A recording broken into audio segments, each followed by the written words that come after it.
In a quiet part of the city, far from tall buildings and bright lights, there was an old broken shelter where poor people sometimes came to sleep. The place smelled of dust and rust, and no one really cared about it anymore. Every night, a man named Daniel came there after finishing his long shift as a janitor. He was tired most of the time. His job paid very little, and life had never been easy for him, but he still tried to stay kind. That night felt different. The air was colder than usual, and the wind made strange sounds through the broken walls. Daniel walked slowly inside the shelter, holding a small flashlight, looking for a quiet place to sit. Then he heard something, a soft sound like someone crying. Daniel stopped, his heart beating a little faster. He looked around but saw nothing at first. The shelter was dark, and shadows moved with the wind. The sound came again this time. He followed it, step by step, until he reached a corner behind some broken metal sheets. There, he saw her. A small girl, sitting on the cold ground, hugging her knees. She looked no older than 8 years old. Her clothes were strange, not like anything Daniel had seen before. They looked almost like they were glowing very softly. Her skin was pale, her eyes were bigger than normal, and they had a faint blue light in them. Daniel froze for a moment, confused and unsure. "Hey, are you okay?" he asked slowly, trying not to scare her. The girl looked up at him, her eyes wide with fear. She did not run, but she did not speak either. Daniel stepped a little closer, raising his hands to show he meant no harm. "It's okay. I won't hurt you," he said softly. The girl opened her mouth, trying to speak, but her words were broken, like she was still learning. Fall, system, fall," she whispered. Daniel frowned, not understanding. "What do you mean?" he asked. The girl shook her head slowly, as if the words were hard for her. Then she pointed to the ground and made a strange motion with her hand, like something going down very fast. "Soon?" she said, her voice shaking. Daniel felt a strange chill run through his body. Something about her voice did not feel normal. He looked around, wondering where her parents were. But there was no one else in the shelter, only the sound of the wind and the quiet hum of the city far away. "Are you lost?" he asked. The girl looked at him again, and this time her expression changed. It was no longer just fear. It was something deeper, something like sadness or warning. She slowly stood up, though she looked weak, like she had not eaten in days. Daniel noticed something else then. Her feet were not touching the ground fully, just slightly above it, like she was almost floating. His breath caught for a second. This was not a normal child. At that moment, an old TV in the shelter suddenly turned on by itself. The screen flickered with static, then showed a news channel. "Breaking news," the reporter said. "Markets are showing unusual activity today. Experts say there is no need to panic." Daniel glanced at the screen, then back at the girl. The girl was staring at the TV, her eyes glowing a little brighter now. "Start," she whispered. Daniel felt his heart beating faster again. "What is starting?" he asked quickly. The girl turned her head slowly toward him, and for the first time, her voice became clear, calm, and very serious. "Your system," she said. Daniel swallowed, unsure why he suddenly felt afraid. The wind outside grew louder, and the lights in the shelter flickered. The girl took one small step closer to him. Then she said something that made his entire body go cold. "Your country will break. Very soon."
Daniel did not sleep that night. The small room in his apartment felt even smaller now.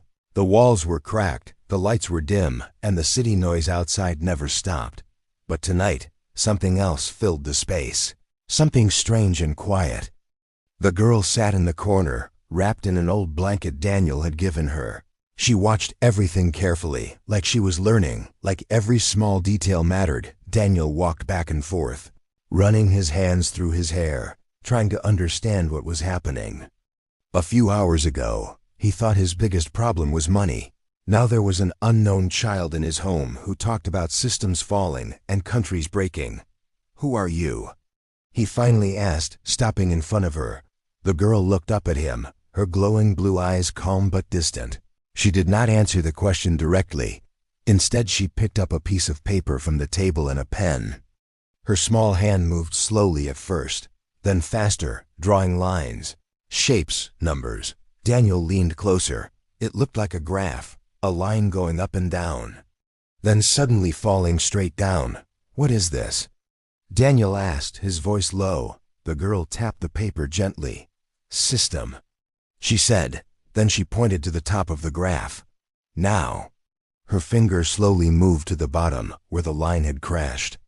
"Soon." Daniel felt that same cold feeling again.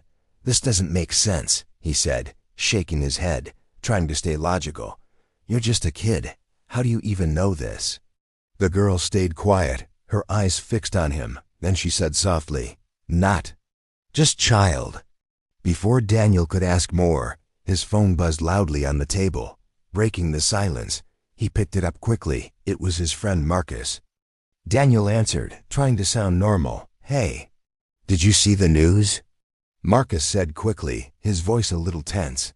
"Something weird is going on with the banks today. My card got declined for no reason." Daniel froze for a second, then slowly looked at the girl. She was already watching him, like she knew. "It's probably nothing," Daniel replied, trying to sound calm. "Just a system error or something." "Yeah, maybe," Marcus said, but he didn't sound convinced. "Still feels strange, man." After the call ended, the room felt quiet again, too quiet. Daniel slowly turned back to the girl. "You knew something was going to happen, didn't you?" he asked. The girl nodded once.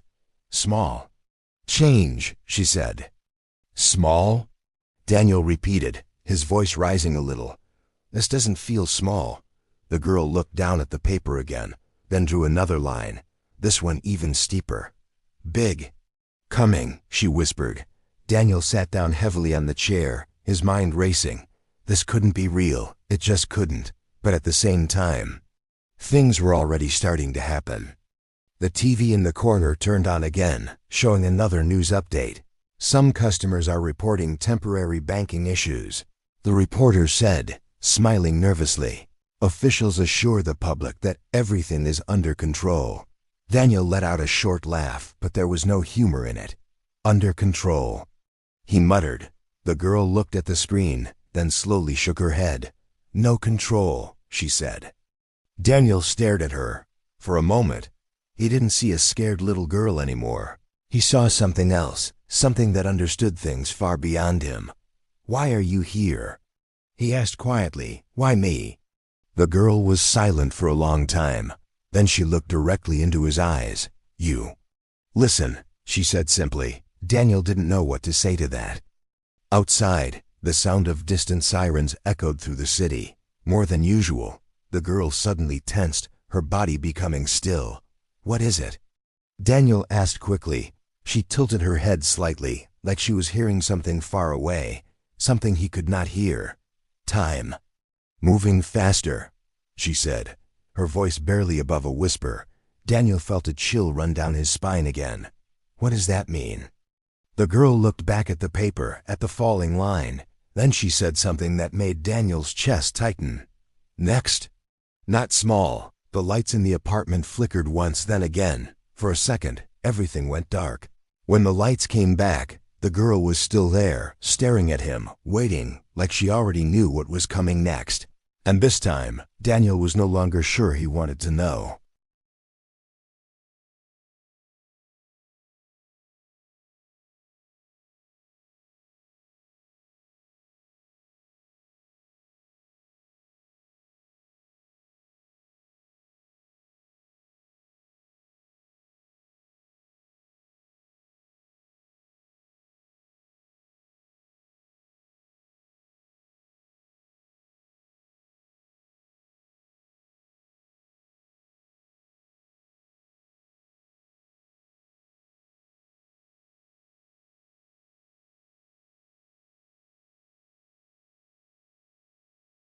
Morning came, but the city did not feel normal anymore. Daniel woke up on the couch, his body stiff and his mind heavy. He had not really slept. Every sound during the night had kept him alert. Every thought had made things worse. For a moment, he forgot everything. Then he saw the paper on the table, the graph, the falling line, and the girl. She was standing near the window, looking outside at the street below, her small figure still, her glowing eyes watching everything like it all mattered. Daniel slowly stood up. "What now?" he asked quietly, his voice tired. The girl did not turn around. "Now begins," she said. Daniel walked closer and looked outside. At first, everything seemed normal. Cars moving, people walking, shops opening. Then he noticed the details: a man arguing loudly at an ATM, hitting the machine with his hand, a woman on the phone, her face pale, her voice shaking, two shop owners standing outside, talking fast, looking worried. Something was wrong. Daniel grabbed the remote and turned on the TV. The news was already live. "More reports are coming in this morning," the reporter said, her calm voice now slightly tense. "Many banks across the country are facing technical issues. Customers are unable to access their money. Officials are working on a solution." Daniel frowned. "This is getting bigger," he said under his breath. The girl finally turned to him. "Yes," she said. He looked at her, searching for answers. "Is this what you meant?" he asked, pointing at the TV. The girl walked slowly to the table and picked up the paper again. She pointed at the middle of the graph. "Still." "Here," she said. Then her finger moved down, closer to the sharp drop. "Not yet." Daniel felt his stomach tighten. "You're saying it's going to get worse?" She nodded. "Much worse." Before Daniel could say anything, his phone started ringing again. It was Marcus. Daniel answered quickly. "Marcus?" "Bro, this is bad," Marcus said, his voice full of panic now. "I went to the bank this morning. There's a huge line. People are shouting. They're saying the system is down everywhere." Daniel glanced at the girl. She was watching him again, silent. "Maybe it'll come back," Daniel said. But even he didn't believe it now. "No, man," Marcus replied. "Something feels wrong, like really wrong. People are talking about pulling out cash, but no one can. It's like everything just stopped." The call ended. The room felt colder again. Daniel ran his hand over his face. "This can't be happening this fast," he whispered. The girl stepped closer. "Fast for you," she said. Daniel looked at her, confused. "What does that mean?" She paused like she was choosing her words carefully. "For us." Already late. Daniel didn't fully understand. But the fear in his chest grew stronger. Outside, the noise was getting louder now. More voices, more shouting. A car alarm started ringing and did not stop.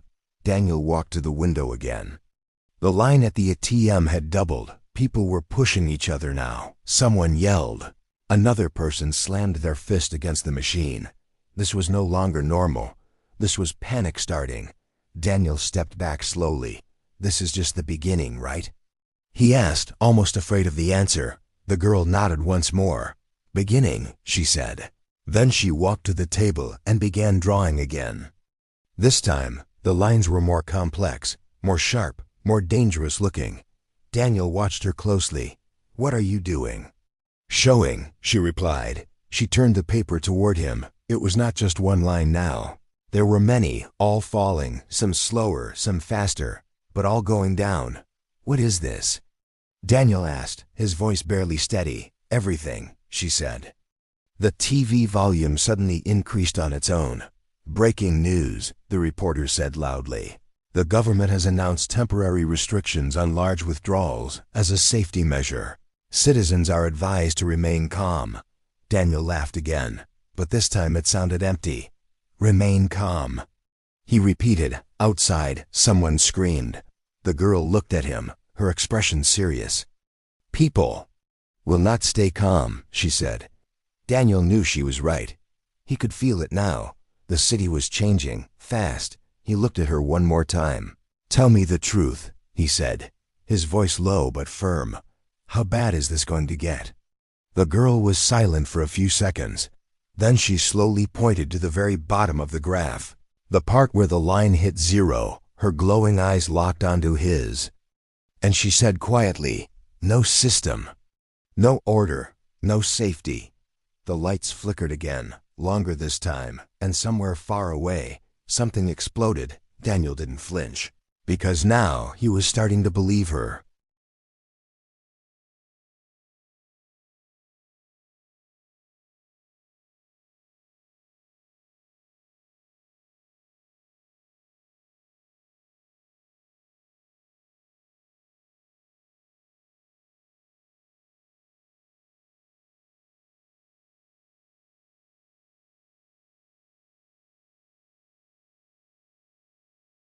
The explosion sound did not stop at one. A few seconds later, another loud boom echoed from a different part of the city, followed by distant sirens and people shouting.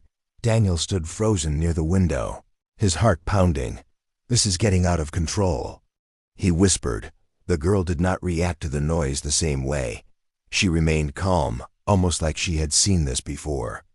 That scared Daniel more than the chaos outside. He turned toward her slowly. "Tell me the truth," he said again, his voice more serious now. "Who are you?" The girl looked at him, her glowing eyes steady. For a moment, she said nothing, as if she was deciding something important. Then she walked toward him, step by step. "Not from here," she said. Daniel frowned. "I already guessed that," he replied. "But what does that mean?" She pointed upward, toward the sky beyond the broken buildings. "Far," she added. Daniel let out a slow breath, trying to stay calm. "Okay. You're not human," he said. "Then why are you here?" The girl looked down at her hands, small and quiet. "Watch," she said. "Watch what?" She lifted her head again. The word hit Daniel hard. "End of what?" he asked quickly. She hesitated, then answered, "Systems. Worlds. Patterns." Daniel shook his head, trying to understand. "You're saying your people watch planets when they collapse?" She nodded once. "Yes." The room felt heavier after that. Daniel walked back and sat on the chair, staring at the floor. "So this is normal for you?" he asked quietly.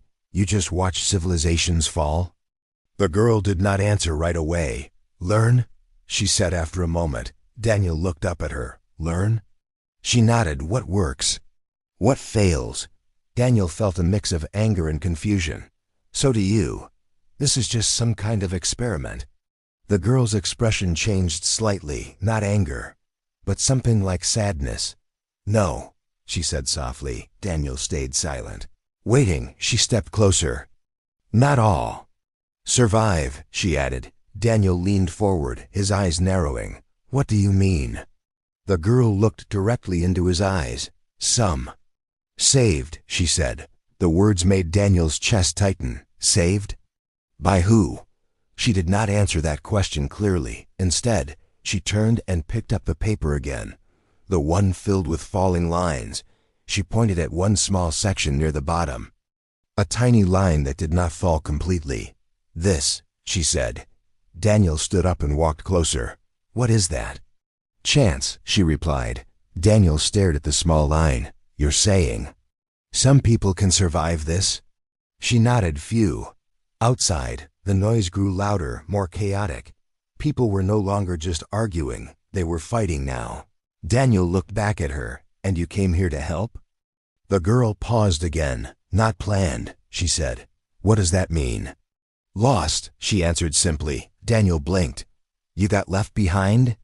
She nodded slowly. Daniel ran his hand through his hair again.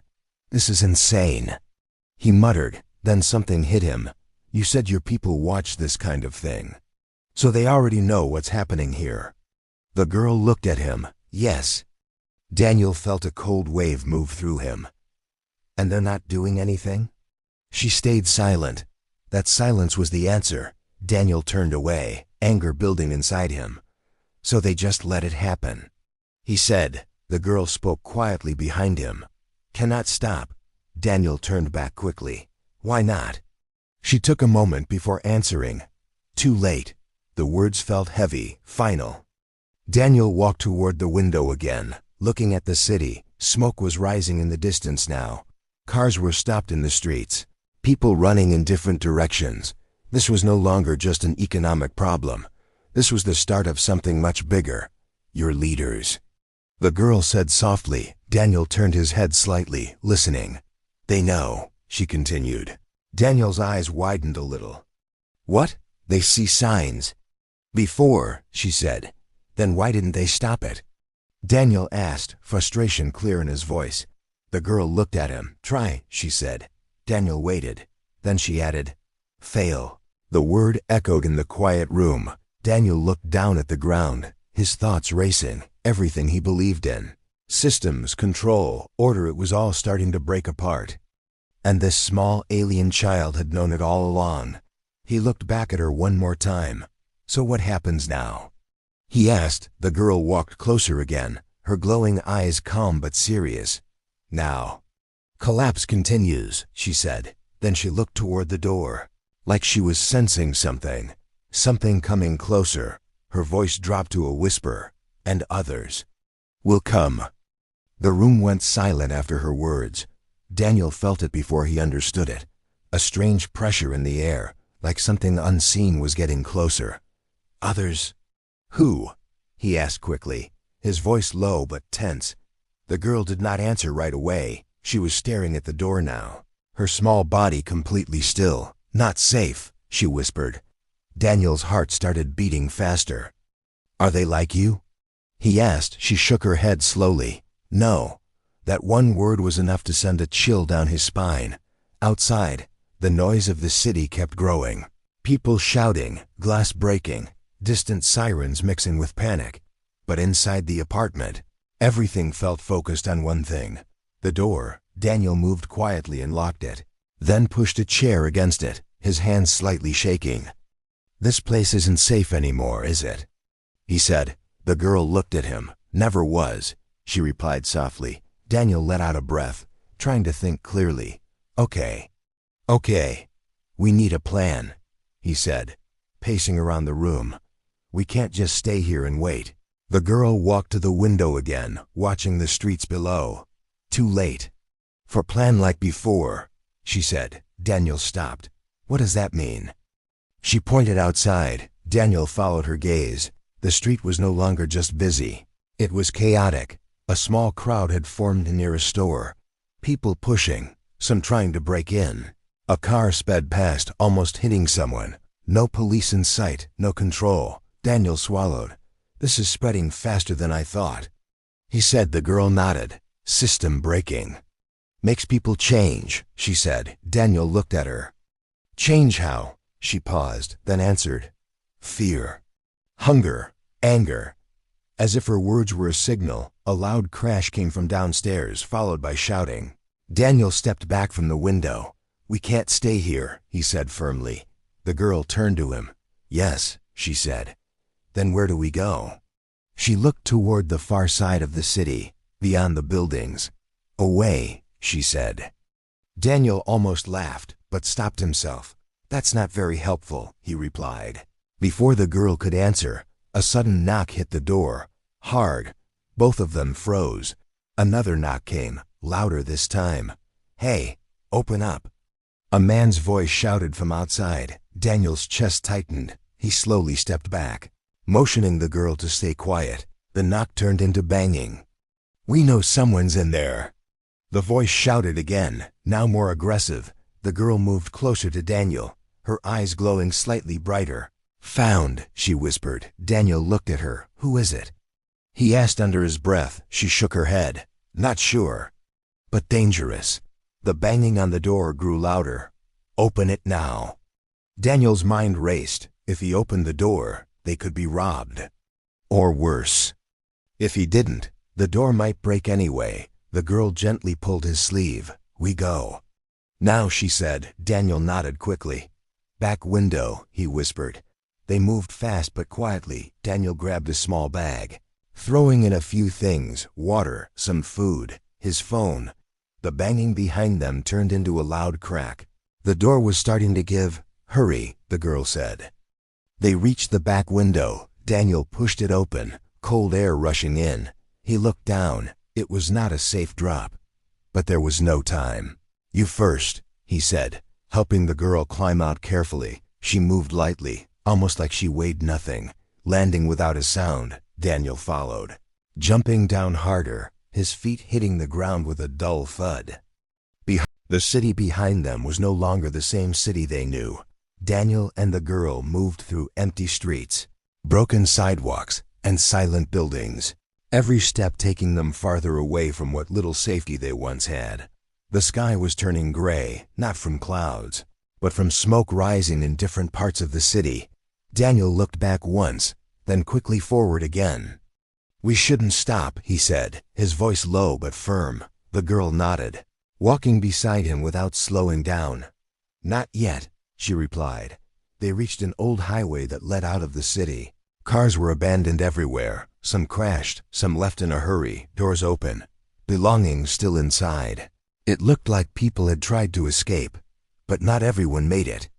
Daniel stepped carefully around broken glass, his mind full of questions. "Where exactly are we going?" he asked. The girl pointed ahead, toward a distant area where the city slowly turned into empty land. "There," she said. Daniel narrowed his eyes, trying to see something. "I don't see anything," he replied. "You will," she said quietly. They kept walking for what felt like hours, the noise of the city slowly fading behind them, replaced by an eerie silence.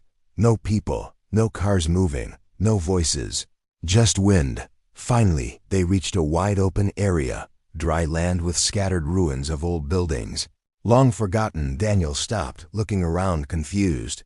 "This place is empty," he said. The girl stepped forward, her eyes scanning the ground. "Not empty," she replied.